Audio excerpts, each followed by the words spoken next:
no compromise. The oath must be said exactly as it was written. Nothing else would suffice.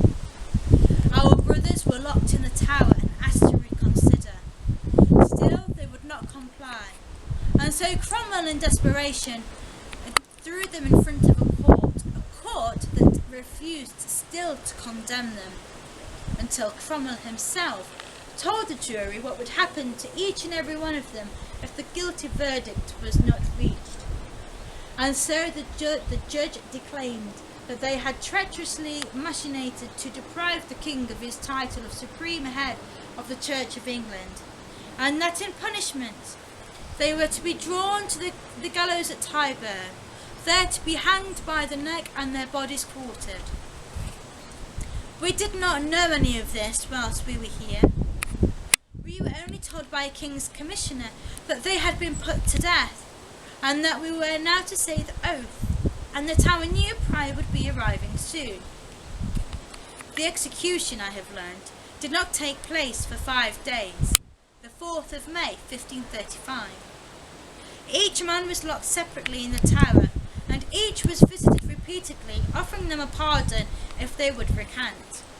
They refused, and were laid on a hurdle and dragged by horses over the wet and muddy cobbles to Tyburn. Sir Thomas More himself, locked in the tower too, witnessed the brothers going to meet their fate, and declared to his daughter, who was visiting him, "Lo, dost thou not see, Meg, that these blessed fathers be now as cheerfully going to their deaths as bridegrooms to their marriage?" Prior Houghton was the first to be brought forward onto the cart, waiting by the scaffold, a cauldron of boiling pitch over a fire to the side of it, and other hideous instruments with which the sentence was to be carried out. A pardon was offered yet again if he would submit to the king's will. He would not, though he forgave his executioner, and Priors Webster and Lawrence were forced to observe what they would endure. But still they did not weaken. They did not weaken even in the face of the most extreme barbarity.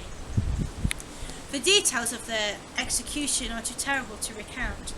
If I tell you that one of Prior Houghton's arms was nailed over the gateway of the London Charterhouse, you will understand why I wish to keep my silence over the way they met their ends.